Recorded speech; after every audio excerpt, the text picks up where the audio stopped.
It's a cringy cartoon review, dude. Well, he's wearing a fedora. Well, this isn't a... Is this a fedora? Wait, this is the turning red guy? No way. Where's his review? We have to find it.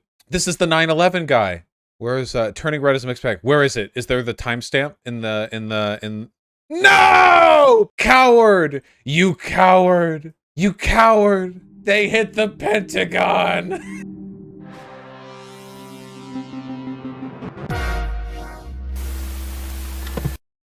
This is like 9/11 too.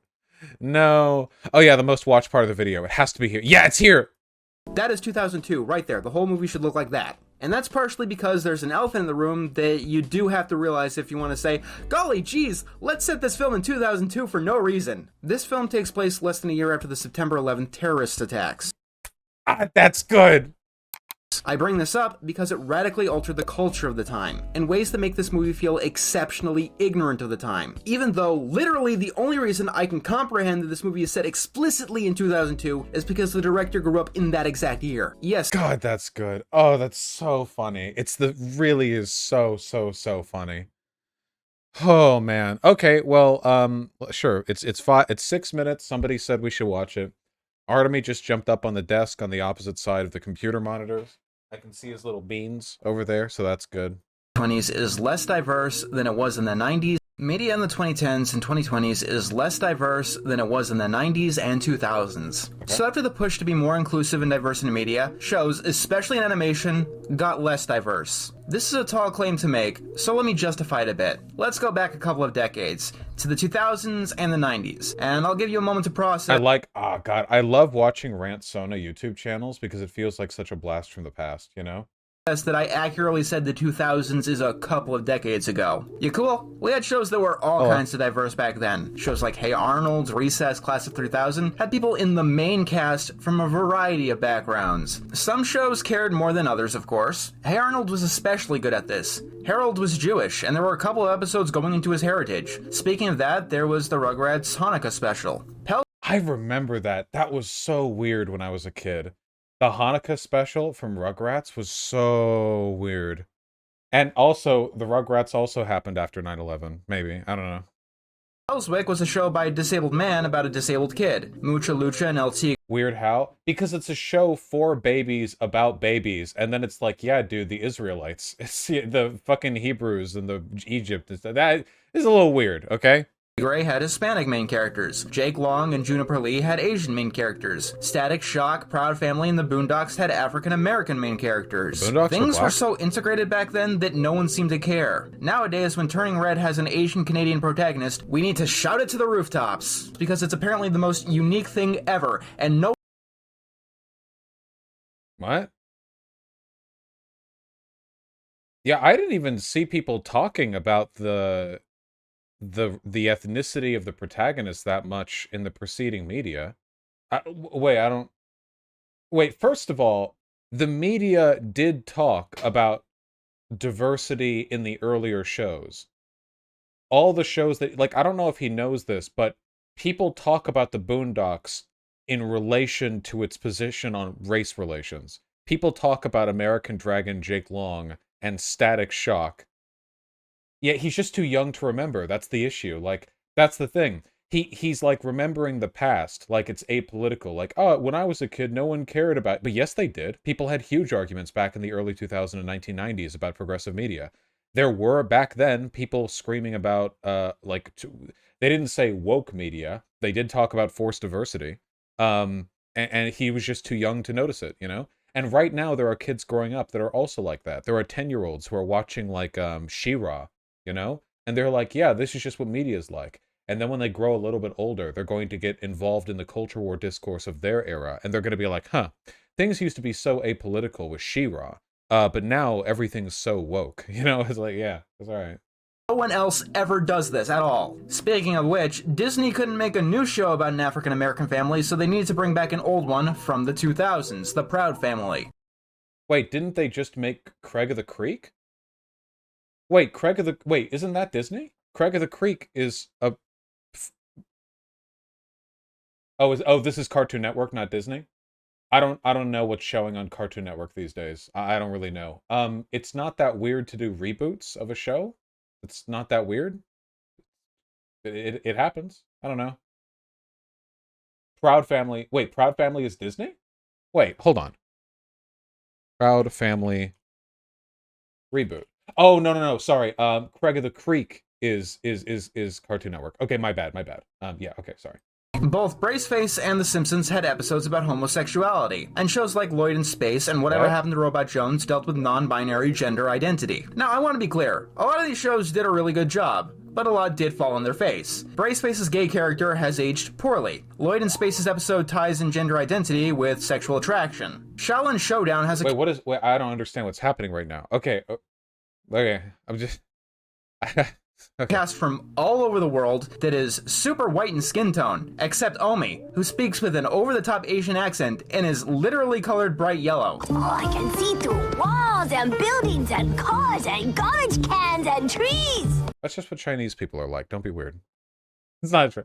Voiced by a white Canadian woman who, says things like... Listen, okay? The show was anime-inspired, all right? So being really ignorant about what people of different races look like is important to the experience, okay? You know how Asian people or like Japanese people in anime don't know what black people look like? It's like that. On Twitter that a person who voiced an Asian character with bright yellow skin and an over-the-top Asian accent probably should not be saying, ever, not just not on Twitter, just in general. When it's done a lot, you get things in all kinds of different ways, and some of them work out really well. Others don't. There's even more to it when you want to include metaphors into the mix. Cyborg from Teen Titans' struggle with being part machine comes across as a good metaphor for disability. The Mask from Courage the Cowardly Dog goes into some... I guess what I'm curious about here is I don't understand what the point is. Like, is the point that, like, people never used to talk about all the progressive stuff in media, but now they do? Because they did. Like, so if the point here is, like, now they talk about it more, like, they did talk about it back then. I think they talk about it more now, mostly because it's, like, a big culture war talking point. Like, it's been thrown into the discourse a little bit more front and center. But what does that have to do with anything? What? Yeah. Super dark subject matter about domestic abuse and prejudice. Like back in the day, these shows, for kids and adults, tended to show everyone living in harmony. Wait. What? Wait, The Simpsons showed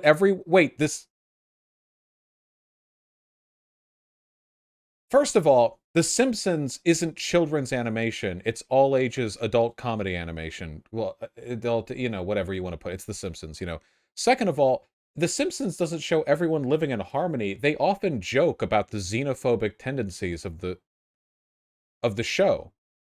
Like, the people of Springfield are frequently depicted as ignorant. Apu is often complaining about being stereotyped by the... And also, the show's been going for 30 years. The Simpsons back then was different from The Simpsons today because it's been a while. Yeah. Apu is a good friend of The Simpsons and a character Yeah, the Boondocks, where there was no racial, discrimination. The Boondocks, where people, black and white, lived in harmony and there were no problems, yeah.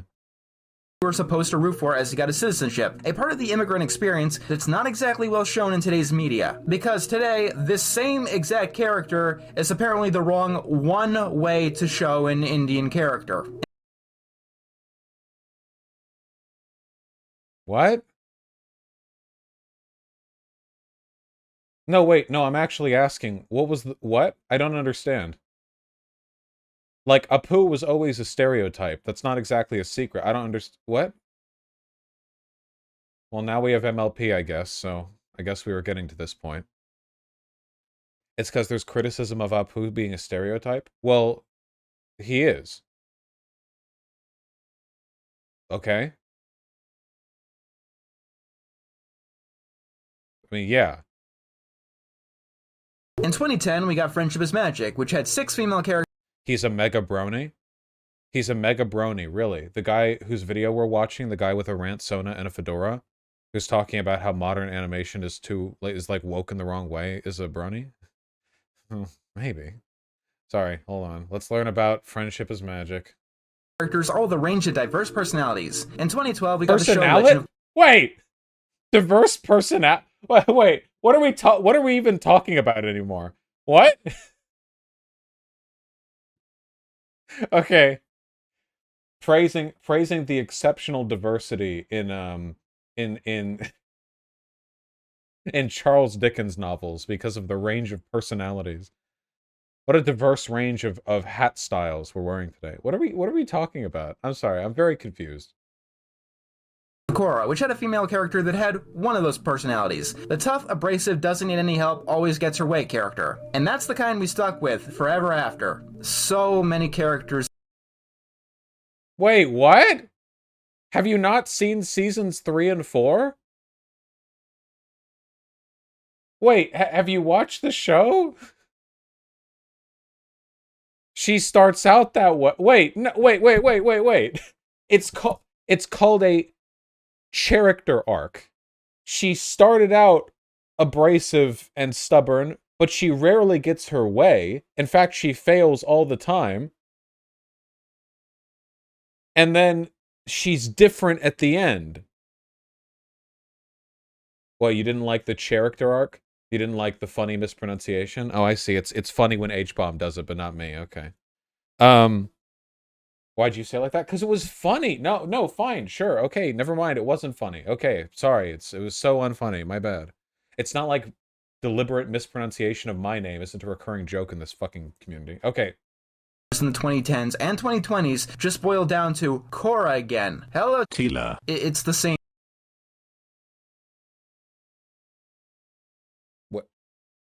What? Wait. The default female character is the stubborn, abrasive, hot-headed, muscular... What show is this from?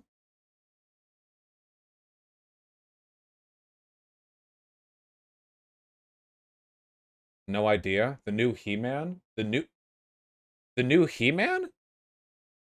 Is she even a protagonist? Is this just one character in a show with a bunch of characters in it? They just picked like he just picked like one woman in the new He-Man. Oh, she's the protagonist. Wait, I thought Hero was the protagonist. Oh shit, maybe woke media has gone too far. Same picture. These two characters are not different. I don't have many examples, but I must have seen Tila. his exact haircut 20 million times by now. When it comes to Wait, his argument is that every character is just Korra now, and then he has one example, and that's it? That's it? And the haircut is the metric for... I feel like somebody who's been doing this for this long has to be able to construct better arguments than this. What? I admit that the undercut is an overdone haircut in a lot of, like, edgy rebel lady characters, but... one example? I never even watched the new He-Man, so I don't even know if the characters are the same. I don't even know. They don't even, like, look... They don't look alike. They don't have the same hair. They don't even have the same expression. Korra looks determined. The other lady looks kind of indifferent. I guess they're both muscular? Is that it? Like they don't... Okay. to child characters, we went from an optimistic, happy, kooky girl, to an optimistic, happy, kooky girl, to an optimistic, happy, kooky girl, to an optimistic, happy, kooky girl. Like, do you expect me to believe that the people who wanted more female characters wanted the same female character over and over again? Because that's... Does he think there weren't optimistic, kooky female characters in media from the 2000s and 90s? Wait, is he insinuating that My Little Pony Friendship is Magic invented the happy, kooky female girl character archetype and that it didn't exist in the past? This has always been this is like one of the oldest tropes. Okay, this is like one of the primary archetypes of young female characters, is like kooky and incredibly optimistic and energetic. Did this guy start watching TV back with MLP? Yeah. Yeah, there is an optimistic, kooky girl stereotype in Legend of Korra. They're everywhere, dude. They're... Alright. That's exactly what we're getting. Let's go back to the 90s. We'll use just one show. Hey Arnold. You have the tsundere girl, the smart girl, the rich snobby girl, the bully with the soft center, the perfectly sweet girl, the overachieving favorite, the woman at her wit's end with her husband, and the woman who has lost her marbles, some of which are more fleshed out than the sisters in the Loud House. What peeves me the most is how corporations are... Women exist? I'm sorry, guys. I'm really at a loss for this. I just don't understand what point is trying to be made. It seems like he's trying to complain about how modern media isn't progressive enough, but he's not challenging them to do better. He's just saying that media in the 90s was better when it was, like, apolitical. But all the things that he's complaining about that are new aren't new, and all the things that he's saying only happened in old media didn't and are happening now. And, like, I don't know. It's like he's complaining about the existence of archetypes as a narrative construct, you know? Using this as a selling point. Like, they throw a bone and demand you give them all of your money because they're being supportive. What? No, they just make a TV show, and if you watch it, you watch it. And then they make money from the ratings and subscription services and merchandise and stuff. What? This guy feels like he's projecting a victim complex onto the concept of people making media. Okay. Like, the gay wink and nudge in the live-action Beauty and the Beast that they remove overseas because they want to make money in other countries that are not as accepting of gay rights. Okay. We finally arrived at an actual talking point. Yes, that is a bad thing. But what you're looking at right here is often criticized by people on the left. So if you're going to complain about insincere progressivism, like, don't get me wrong, I think you can complain about insincere progressivism, but that's not the vibe that I've been getting from this video, like, at all, right? Well, there's no one as easy to poster as you. Too much? Don't copyright. Yep. I will believe that Disney gives the remotest shit about equality when they stop doing things like this, and not a second before. Hey Arnold couldn't say it at the time, but Mr. Simmons, an integral character of the show, was gay, which was directly alluded to in the show. And this is ignoring... Okay. I just don't understand what the prescriptive statement is. How are you managing to interpret anything from this nonsense? I don't know. If the point is that older media managed to be progressive without being annoying about it, and they were more sincere about it, first of all, we're cherry picking a lot, okay? There are tons of super offensive stereotypes of minorities and gay people if you look back at, like, older media. You know, it's not hard to find. And additionally, if the complaint is about, like, insincerity or whatever, like, what's the prescription here, you know? Because back then, all of the progressive stuff that you saw had to be fought for, okay? I promise you, there were people pushing back on every little bit of progressive bullshit that you saw in earlier cartoons back then, too.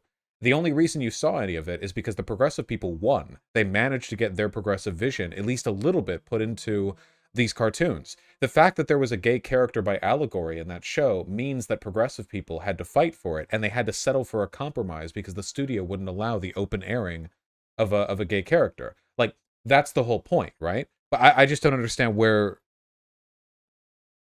the argument is. Adult cartoons like The Simpsons, which was once upon a time able to talk about homosexuality without it being a one-note Smithers joke. And that's because of the way the diversity dollars chase nowadays. If you don't make this type of character in this specific way every single time, we will complain and ask they be removed on Twitter. See, this is completely incoherent right now. Like, this right here is completely incoherent. The funny thing is that earlier he was the one complaining about tropes and stereotypes. Is he implying that, first of all, as if people complaining on Twitter is what leads to shows getting canceled? Second of all, like, is he implying that the woke people on Twitter would get shows canceled or characters deleted if they weren't the manic pixie dream girl trope that he was saying was so ubiquitous earlier? Or how every girl now is Korra, except he could find only one example of dubious relevance? Like, is Twitter going to cancel female characters that aren't either Star from Star vs. the Force of Evil or Korra from Legend of Korra? Like, what are we getting at? What is the point that's being made? The funny thing is like, he was critiquing stereotypes with the Manic Pixie Dream Girl stuff, but then he complains when people don't like that Apu is a racist stereotype. Like, he'll point out that the yellow-skinned character from that earlier 90s show is kind of racist towards Asian people because it's just a stereotype. But then he'll complain about lefties complaining about stereotypes. What's the point? What are we getting at? What are we talking about? Yeah, same Demon Mama. Adventure Time got away with so much shit through Allegory. Yeah. Even though all this does is just create tokens. Like, there's probably a reason that they canceled the Boondocks remake, despite... Wait, but he complained about Apu being criticized, but Apu was a token. Apu was the definition of a token. His entire character was like a collection of stereotypes about Indian people, and him complaining that people only saw him as a collection of stereotypes about Indian people, when that's all he was written to be. But then why would you complain about the tokenization? Is it because old things good and new things bad? Maybe. Possibly. The original series being made by an African-American man, because the show probably would not fly today. Once again, despite being made by an African-American man and deeply ingrained in black culture. Personally, I believe that if Disney wants to get brownie points for putting... Hey, quick question, by the way. If a new Boondocks was made, who do you think would complain about it more? Lefties or conservatives? Because I have an idea. I have a preconception. Something, you can go back and watch the Boondocks if you want. I gotta say, yeah. An LGBT character in their film, at this point, they need to be the main character and advertised as such. Globally. We have a word for this. It's called rainbow capitalism, and it's not a... What? Rainbow capitalism is when you make the protagonist of your show the gay character instead of the side character? Doesn't he realize that everything he's been praising here is rainbow capitalism? The whole thing he's been talking about while celebrating progressive shows from the 90s and 2000s are corporations including progressive elements in their show in order to diversify the range of people who will watch their media. That's also rainbow capitalism. Rainbow capitalism is just capitalism appealing towards progressive interests in order to expand their market base. It's not different or the same. It's James blocks Shark after quote tweeting him. Oh yeah, naturally.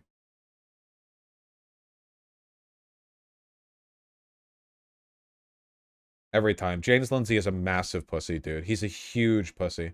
Destiny debated him at some IRL conference, and after getting shouted down, he literally assumes, like, the submissive pose in his chair. It's insane. A good thing. It's blatantly exploitative, and most of the LGBT community hates it to this day. And yet, it's a... The LGBT community dislikes rainbow capitalism because they don't like insincere advocacy.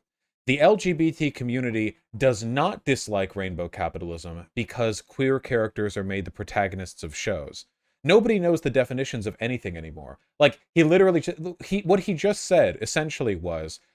modern-day LGBT people complain about LGBT people being made the protagonists of shows. This is not the case. That is not true. That is not the case. I'm sorry. Used again and again because it's really turning a profit now. Oh, I guess that's it. That was very incoherent. That was difficult to pick apart even, because I don't even know. Listen again, I'm pretty sure he's saying the opposite at the end. Didn't he just say that they have to be made the protagonists now? Wait, let me listen again. Hold on. And it's not a good thing. It's blatantly exploitative, and most of the LGBT community hates it to this day. And yet it's abused again and again because it's really turning a profit now. For putting an LGBT character in their film, at this point, they need to be the main character and advertised as such. Globally. We have a word for this. It's called rainbow capitalism, and it's not a good thing. It's blatantly exploitative, and most of the LGBT community hates it to this day. And yet it's...